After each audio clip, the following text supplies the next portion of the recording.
Sorry आधे घंटे पहले लाते तो हम इन्हें बचा लेते हैं। तो उस केस में आपको क्या करना है, 5 ऐसे अलार्मिंग कंडीशन कि जब आप इस क्रिटिकल पोजीशन में हो जाते हो कि आपको होम रेमेडी चाहिए बिफोर कि आप डॉक्टर तक पहुंचे। आप कुछ ऐसा उपचार क्या करें जिससे हम पेशेंट को हॉस्पिटल तक बहुत अच्छे से पहुंचा सकें और उसको आगे का जो है प्रोसेस ट्रीटमेंट का दे सकें। हाई बीपी के पेशेंट हर घर में हैं, तो उनके रात के टाइम 12 बजे के बाद और 4 बजे के पहले जो है हार्ट पेशेंट का एक बार स्ट्रोक लेना बहुत ही कॉमन होता है डेली के रूटीन में, कि आप जब तक उसको डॉक्टर के पास ले जाते हैं डॉक्टर कहता है सॉरी आधे घंटे पहले लाते तो हम इन्हें बचा लेते। तो वो टाइम स्पैम आपको कैसे बढ़ाना है ताकि हम मरीज को ट्रीटमेंट दे सकें। तो उस केस में आपको क्या करना है, ध्यान रखें ये जो हमारे फिंगर्स के सामने ये नाखून जो मैं पॉइंट कर रही हूं, इस पॉइंट को आप लोकेट करके ध्यान से देखें। ये हमारे बाइलेटरल है, मतलब दोनों ही हाथों की उंगलियों पे हम इसको इस्तेमाल कर सकते हैं। जब भी आपको लगे कि कोई पेशेंट बिल्कुल उसका जो है बीपी बहुत हाई चला गया है और आपको डॉक्टर तक जाने के पहले अगर उसको स्ट्रोक ना आ जाए, लाइफ उसकी खत्म होने से बचाने के लिए आपको सिंपली क्या करना है, आप कोई भी पिन ले लेंगे।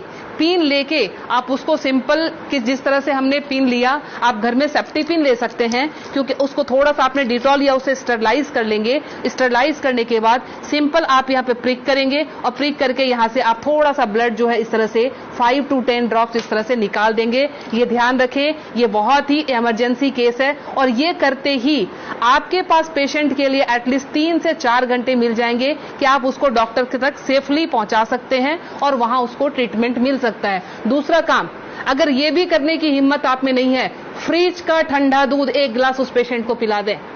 ठंडा दूध पिलाते ही आपके पास ड्यूरेशन बढ़ जाएगी, आप 2 घंटे तक हॉस्पिटल के अंदर उनको लेके आप जा सकते हैं। ध्यान रखें। दूसरी हमारी अलार्मिंग कंडीशन जो होती है वो होती है एसिडिटी की।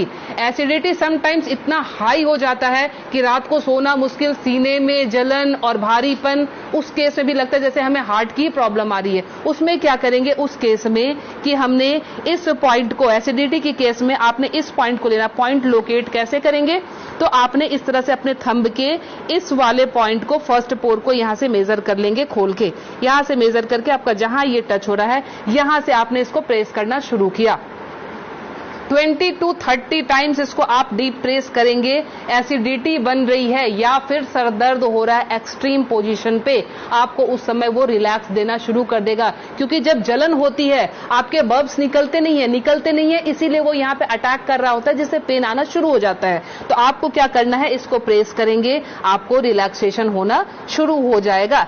तीसरी चीज, हमारे मोशन सिकनेस या हम ट्रैवल कर रहे हैं तो हमें वॉमिटिंग आती है, या जनरल केस में भी अगर वॉमिटिंग आती है या नॉजिया रहती है, वॉमिटिंग टेंडेंसी, वॉमिटिंग आ नहीं रही है बट ऐसा लगता है कि वॉमिटिंग आएगी, इस केस को हम कैसे हैंडल करेंगे। आप अपने ये रिस्ट के क्रीज ले लें। ये रिस्ट के क्रीज आपको दिख रहे हैं, इस क्रीज से, ये जो क्रीज हमारी बनी हुई है, इस क्रीज से अपने ही फिंगर को रखना है। ध्यान रखना है, अपने फिंगर के 2 फिंगर को रखना है। इसके बाद ये पॉइंट जहां पे आता है इसको आप लोकेट करेंगे और ध्यान से देखें, यहाँ पे 2 आर्टरी आ रही होती है। आप जब फील करेंगे 2 आर्टरी के बीच में, ये यहाँ पे आपको इस पॉइंट को अब दबाना शुरू कर देना है। अगर आप इसको तेज दबाएंगे, इमीडिएटली आपके वॉमिटिंग टेंडेंसी जो है वो वहीं स्टॉप हो जाएगी और ये आपके मोशन सिकनेस में भी काम करेगा। कहीं आप ट्रैवलिंग में जा रहे हैं तो वहां ये काम करेगा। अब मोशन सिकनेस को रोकने के लिए घरेलू उपाय क्या करें। पुराने जमाने में ध्यान है आपको 10 पैसे के और 5 पैसे के सिक्के मिलते थे। वो सिक्के अगर आपके पास हैं तो सिक्के को सिर्फ मुंह में रख लेना है, कुछ नहीं करना है। वो रख के, या पान के पत्ते, ध्यान रखें मैं पान खाने की बात नहीं कर रही हूं, उसमें गुलकंद और वो सब मिलाने की, मैं सिर्फ कह रही हूं पान के पत्ते, वो आप चबाते हुए चले जाएंगे, आपका मोशन सिकनेस जो है वो कंट्रोल हो जाएगा। तीसरी चीज जो आती है एलर्जिक अस्थमा की, मतलब एक ही आपको स्ट्रोक आया और आपके जो है बिल्कुल सांसें फूलनी शुरू हो गई, सांस नहीं आ रही है, हेवीनेस आ रही है, उस केस में आप क्या करेंगे, अपने नाक को खोलने के लिए, ताकि ब्रीदिंग आपकी एकाएक स्टार्ट हो जाए, आप अपने हाथ को लेंगे और इस तरह से नाक को सटाएंगे। नाक की टिप जो है हाथ के जिस पार्ट को टच कर रही है उसको दबाना शुरू करेंगे और ये बहुत पेनफुल होता है। ध्यान रखें, आप अपने आप भी इसको दबा नहीं पाएंगे, बहुत ज्यादा पेन होता है। हमने पेशेंट को ऐसे किया, ये टिप जहां पे आया, और ये 90% पेशेंट को ये पेनफुल वैसे भी होता है। आप उठा लीजिए, अब ये यहाँ पे इनका टच हुआ था, ये जब हम दबाएंगे 90% पेशेंट को वैसे भी, क्योंकि हल्के हल्के एलर्जी की प्रॉब्लम इन दिनों महामारी के बाद लंग्स सबके वीक हुए हैं, तो सबके जो है ये प्रॉब्लम रहती ही रहती है। लास्ट में आपको बता रही हूँ इंसोम्निया के लिए, नींद नहीं आती है उस केस में आप क्या करेंगे।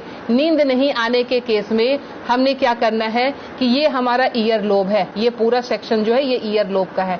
रात को आप क्रीम या तेल लेकर इस सेक्शन की इस तरह से हल्के हल्के हाथों की मसाज देंगे। ये हल्के हल्के हाथों की मसाज देंगे, इससे आपको नींद आनी अच्छी शुरू हो जाएगी। साथ में और क्या इंक्लूड करें, हमारा जो टॉप ऑफ द हेड है, बिल्कुल सर का ऊपरी सिरा, यहाँ पे आप टैपिंग करेंगे। टैपिंग करने का मतलब हल्का हल्का आप इसको ठोकते जाएं, ये इसको वाइब्रेट करें। वाइब्रेट करने का मतलब आप यहां से जो है एनर्जी हमारे जा रही है नीचे, क्योंकि आपको पता है ये माउंटेन बना हुआ है, यहां से एनर्जी का फ्लो शुरू होता है, तो ये एनर्जी जो है पूरी जगह जाएगी और आपको बिल्कुल काम कर देगी, शांत कर देगी। तो ये 5 अलार्मिंग पॉइंट्स आपको हमेशा के लिए याद रखना है। पता नहीं आज आपने देखा, भूल गए, कल आपको जरूरत पड़ जाए, तो इसलिए आप प्लीज इसे सेव कर लें, अच्छे से देख लें और समझ जाएं और अपना ट्रीटमेंट इमरजेंसी केस में जरूर कर लें। मैं Leena Shrigyan, naturopathy and alternative therapy expert, New Delhi से। मुझसे मिलने के लिए